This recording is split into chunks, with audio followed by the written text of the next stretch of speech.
दोस्तों, आदाब, सलाम, नमस्कार।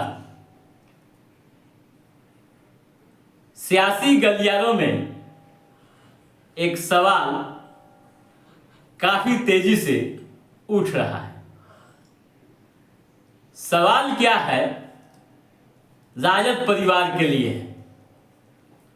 यानी लालू यादव ने मीसा भारती, यानी उनकी बेटी है मीसा भारती, यानी लालू यादव ने मीसा भारती को संसदीय दल का नेता क्यों नहीं बनाया? इसके पीछे आरजेडी का क्या है गेम? अभय कुशवाहा को क्यों यह जिम्मेवारी सौंपी? यानी अभय कुशवाहा को संसदीय दल का नेता बनाया गया है आरजेडी की तरफ से। आखिर ऐसा क्यों हुआ है? इसके पीछे क्या है गेम प्लान?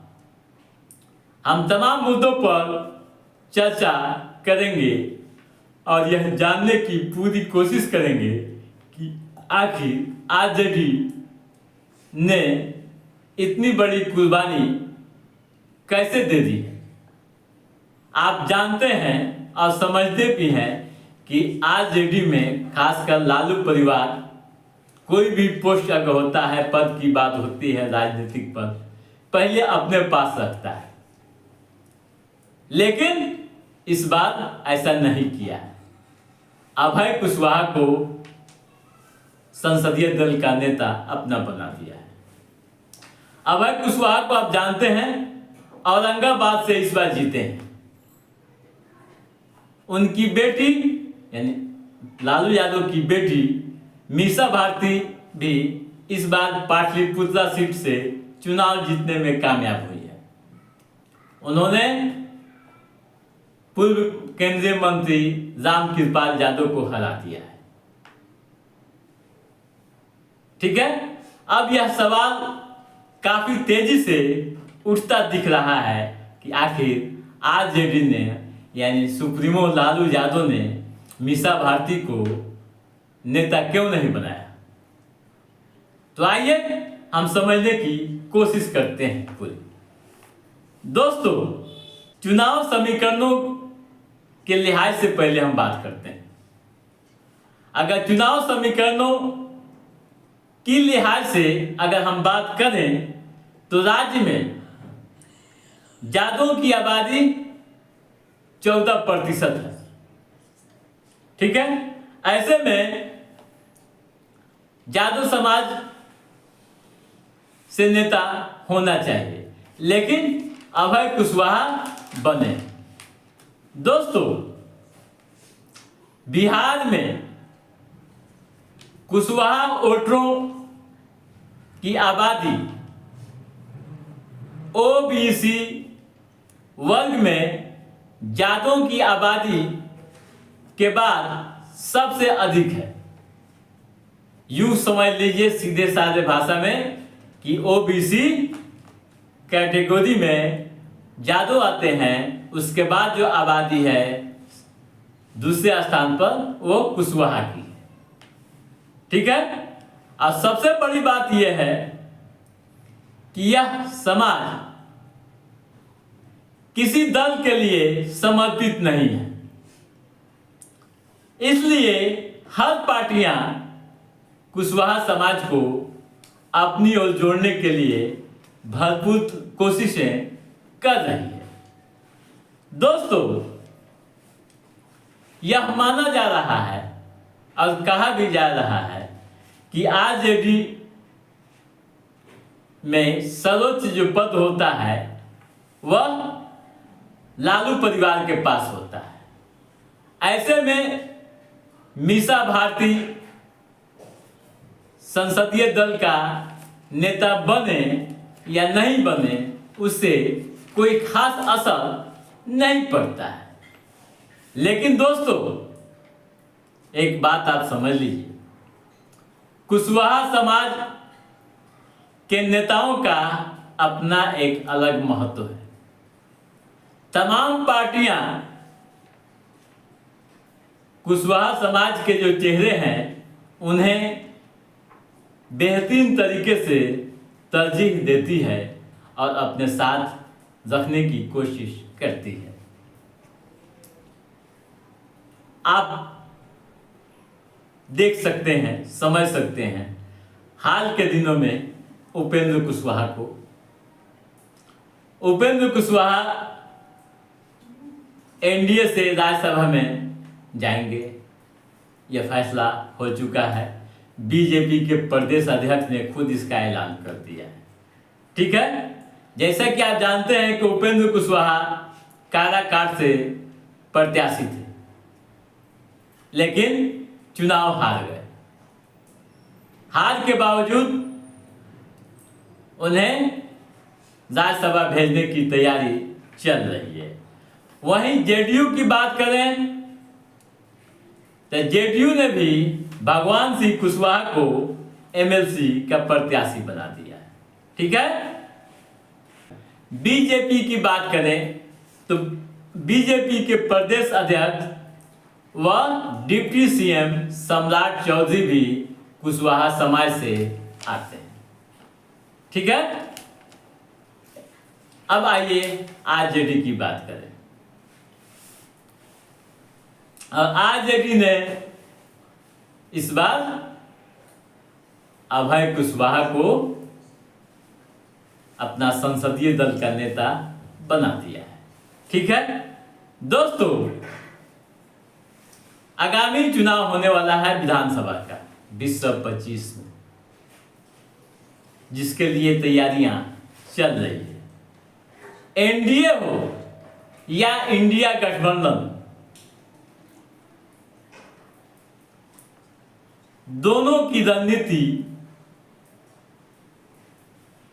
तैयार हो रही है। इन दोनों गठबंधन ने अपने अपने रणनीति को आखिरी रूप देने में लगे हुए हैं। और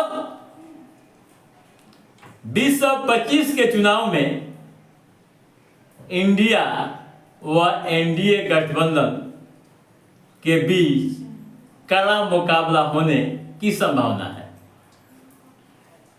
जैसा कि आपने 2020 के चुनाव में देखा था, 2020 के चुनाव में कड़ा मुकाबला हुआ था और आरजेडी सबसे बड़ी पार्टी बनकर उभरी थी। कब? 2020 के चुनाव में। दोस्तों, विधानसभा चुनाव में वोटों का एक छोटा अंतर भी जीत व हार का कारण बनता है। एक मार्जिन वोट भी बहुत कुछ कह देता है, जीत व हार का फैसला तय करता है। ऐसे हालात में पार्टी कुशवाहा वोटरों को अपनी ओर खींचने में हर स्तर से कोशिशें कर रही है। दोस्तों, इसका एक और बड़ा कारण है जो आप समझ लीजिए। कारण क्या है कि बाकी समुदाय जो भी हैं बिहार के अंदर, वो किसी न किसी के लिए वोटर्स हैं, समर्पित हैं किसी न किसी पार्टी के रूप में। आप बखूबी जानते हैं, समझते भी हैं।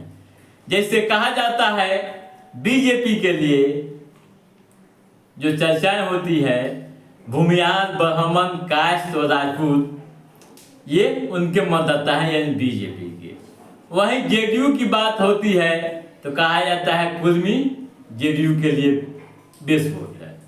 उसी तरह आरजेडी की जब बात आती है तो आरजेडी के लिए यादव और प्लस मुस्लिम जो माई समीकरण उसका दिखता है। दोस्तों, बिहार में भले ही आरजेडी मुसलमानों का वोट तो जरूर लेती है, इंडिया गठबंधन दावे तो बहुत करता है, लेकिन कितने मुसलमानों को पिछले लोकसभा चुनाव में उतारा था आप जानते हैं। यानी 40 लोकसभा सीट पर मात्र 4 प्रत्याशी मैदान में दिखे थे इस बार के लोकसभा चुनाव में। ठीक है, जबकि मुसलमानों की आबादी बिहार में 18%। कितना है? 18%। तो आरजेडी भी इस बात को समझती है कि मुस्लिम हमारे वोटर्स हैं, वो कहीं नहीं जाएंगे, लेकिन वो भरम में जी रही है इस बार के चुनाव में, उसको भी समझ में आ जाएगा। दोस्तों, अब हम कुशवाहा समाज की बात कर रहे हैं। कुशवाहा संगठित वोट बैंक माना जाता है। कुशवाहा समाज को संगठित वोट बैंक भी माना जाता है। राजनीतिक रूप से काफी सजग व महत्वाकांक्षी भी है यह समाज। लोकसभा चुनाव में कोई भी समुदाय ने आरजेडी को वोट कर दिया। वहीं कुशवाहा वोटरों की बात करें तो कुशवाहा वोटरों के बीच इस बार बहुत कुछ देखने को मिला। क्या मिला? आपने देखा होगा, खबरें भी सुनी होगी। यानी कुशवाहा वोटरों ने हर पार्टी में अपनी जाति के उम्मीदवारों को वोट कर दिया। इसे आप सीधे साधे भाषा में कह सकते हैं कि कुशवाहा समाज ने किसी एक पार्टी के लिए वोट नहीं किया। इस समाज ने वहां वोट किया जहां उसके समाज के प्रत्याशी थे। ठीक है, यानी अपने उम्मीदवारों के लिए वोट कर दिया, अपने जाति के उम्मीदवारों के लिए। इससे स्पष्ट हुआ कि यह समाज किसी पार्टी से बंधकर रहने वाली नहीं है, बल्कि अपनी जाति को राजनीतिक तौर पर आगे बढ़ाने की कोशिश में लगातार सक्रिय दिखती है। ठीक है, तो आप समझ गए होंगे। दोस्तों, आरजेडी का जो गेम प्लान है वह कुशवाहा समाज के लिए ही है। किसी भी तरह से कुशवाहा समाज टूटे वह आरजेडी की तरफ आए, इसके लिए यह पहल मानी जा रही। तो दोस्तों, आज के इस एपिसोड में बस इतना ही। हमारा यह एपिसोड कैसा लगा आप लाइक और कमेंट करके हमें जरूर बताइएगा। यदि आपने हमारे चैनल को सब्सक्राइब नहीं किया है तो सब्सक्राइब भी कीजिएगा, ताकि पॉलिटिकल गतिविधियों से संबंधित जो भी अप टू डेट है उसे हम समय समय पर आपके बीच पहुंचाते रहेंगे। तब तक आप अपने दोस्त को दीजिए इजाजत। नमस्कार।